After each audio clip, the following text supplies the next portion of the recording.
Hakikatnya nama Allah itu banyak. Nah, paling tidak antum mengenal nama-nama Allah yang 99 dan juga sifat 20. Minimal itu. Jadi mengenalnya bukan yang sekedar kenal namanya, ya. Tapi kenal maknanya. Ini bukan hanya hafal. Iya, bukan hanya hafal. Level kedua, tahapan ilmu yang kedua dalam ma'rifatullah dasar adalah ma'rifatus sifat, yaitu mengenal sifat-sifatnya. Kalau tadi nama, di dalam nama kan ada sifat. Ar-Rahman, namanya Ar-Rahman. Sifatnya pengasih. Oke, sifatnya pengasih. Yang ketiga, ma'rifatul af'al. Nah, setelah mengenal, tahu sifatnya, kita paham bahwa yang menggerakkan, yang melakukan ini adalah Allah. Itu af'al. Allah itu punya namanya misalkan salah satu asmaul husna Ar-Rahman Ar-Rahim. Sifatnya Allah itu pengasih penyayang. Ada makna di balik nama, paham ya? Af'alnya perilaku pergerakan Allah. Memang Allah itu menebarkan kasih sayang, mencurahkan kasih sayang. Salah satunya apa? Memberikan napas gratis. Mau orang beriman gak beriman, mau ahli maksiat ahli ibadat tetap dikasih gratis. Itu kasih sayangnya Allah. Itu af'al. Jadi semua pergerakan itu af'alnya Allah. Nah, bagian yang keempat ini jangan dibahas dulu karena nggak boleh memasuki ranahnya. Yang keempat itu adalah ma'rifatul zat, yaitu mengenal lautan ilmu dan kekuasaan serta zatnya yang tiada berketepian dan berkesudahan. Nah ini, tapi kita ada ilmu yang harus dipelajari, ada. Tapi nanti antum diperkenankan hanya belajar 3: ma'rifatul asma, ma'rifatul sifat, ma'rifatul af'al. Ya, yang antum harus pelajari tentang ma'rifat 3 dulu. Apa? Tentang namanya, tentang sifatnya, tentang lakunya. Kalau ilmu ini diterapkan dengan 3 tahapan tadi, ma'rifatul am, ma'rifatul khus, dan khus wal khus, itu adalah proses pensikapan. Itu luar biasa. Nanti hakikat ma'rifat itu adalah Allah yang memperkenalkan dirinya kepada kita. Jadi kita nggak punya kemampuan untuk mengenal Allah secara hakikat. Tapi kita baru bisa dan hanya bisa mempelajari keilmuan untuk bisa mencapai ma'rifat. Tapi hak untuk mendapatkan ma'rifat adalah Allah. Maka kuncinya tadi, ilmu laduni tadi. Ilmu laduni itu hanya bisa diberikan kepada orang yang bertakwa. Kalau antum bertakwa saja, pasti ilmu ma'rifatnya Allah curahkan. Jadi bukan dicari, yang dicari ilmunya dulu, tetapi hakikat ma'rifatnya nanti. Nah itu maksudnya khus wal khus. Setelah antum melampaui tadi ketakwaan, Allah berikan.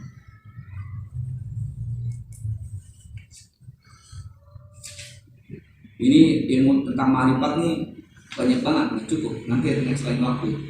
Tangga mencapai ma'rifat, 13 modal untuk ma'rifat, fondasi ma'rifat, kemudian amalan yang memasukkan orang menjadi ma'rifat.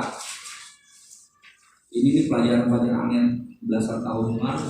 Tanda orang-orang ma'rifat secara zahir dan secara batin itu ada tandanya juga. Sama halnya seperti ada tanda orang menjadi seorang wali atau bukan, ada tandanya. Tapi yang lebih keren adalah kalau antum udah Allah kasih, antum sendiri sudah melihat. Paham? Nggak lagi pakai, ini kan pakai kamus ibaratnya. Buka dulu, oh ciri orang ma'rifat tuh begini, ciri wali Allah tuh begini. Tapi kalau udah di kos-kos, pakai rasa udah. Oh iya. Bahkan bisa berkalam-kalam. Nanti bukan hanya berkalam-kalam dengan satu jiwa kepada jiwa yang lainnya, antum bisa berkalam-kalam semesta.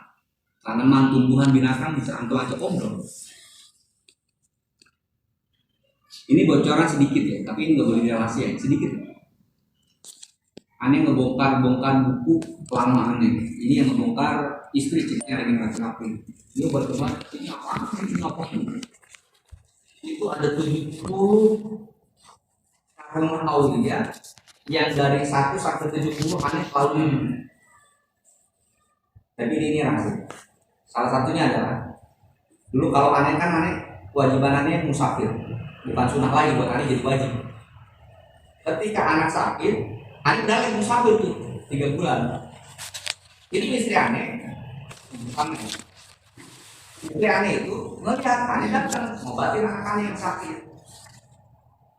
Aku pulang, tapi nggak apa, lagi demamnya udah reda, sakit. Itu yang cerita istri, Ani sendiri nggak percaya. Yang cerita istri. Kalau jin nggak mungkin. Kalau jin nggak mungkin. Karena setiap musafir itu pasti didampingin sama khodam aulia yang tidak tampak. Kadang-kadang kalau tugasnya yang agak jauh dan agak berat, biasanya ngedampingin beliau. Nah, itu hanya sekedar informasi aja bahwa setiap kita bisa melampaui hal-hal itu. Contoh, ini contoh sederhana. Antum sudah melakukan tapi antum nggak sadar. Kalau antum sudah mengamalkan menjadi seorang mukmin sejati, seorang muttaqin sejati, antum sudah mendapatkan sebuah karomah dan makna, tapi antum nggak sadar. Aneh ngasih contoh yang real. Ketika antum mau balik sebagai pelaksana, ini nih orang udah berobat kemana-mana nggak sembuh. Tapi sama antum, perasaan antum ngobatin biasa saja, kok sembuh? Pilihannya cuma 2. Apa memang sudah takdir sembuh pada saat itu? Satu. Yang kedua, emang Allah kasih maunah kepada antum. Kalau karomah kan para wali, anggaplah kita jangan tinggi dulu ya. Maunah kepada antum dengan izin Allah, antum ikhlas nolongnya, Allah sembuhnya. Itu yang pertama. Dan itu pasti antum berulang-ulang kan kalau urusan itu kan antum seorang terapis. Coba perhatiin, ketika antum nolong orang, ngobatin orang dengan hati yang tulus, itu tingkat kesembuhannya cepat dibandingkan antum yang sambil ngerungsung, tau gak? Ngobatin orang sambil ngerungsung, ya emosi, sambil kesel, sambil ngegerutu, yang nggak siap, paham gak? Itu beda kesini, benar? Beda kesini. Itu yang pertama, contoh yang kedua, antum pasti mau ibu atau mau bapak, pasti pernah ngalamin yang namanya ilham. Contoh misalkan istri ngingetin kita, Bi, jangan jalan hari ini deh, Umi kayak gak enak nih, kejadian gak kan penting ini hilang 10 juta nih kalau gak dapet. Itu 10 juta gak tahu cemangka, 10 juta gak dapet, makanya tuh kan jangan ingat 10 jutanya kalau celaka, dua-duanya hilang.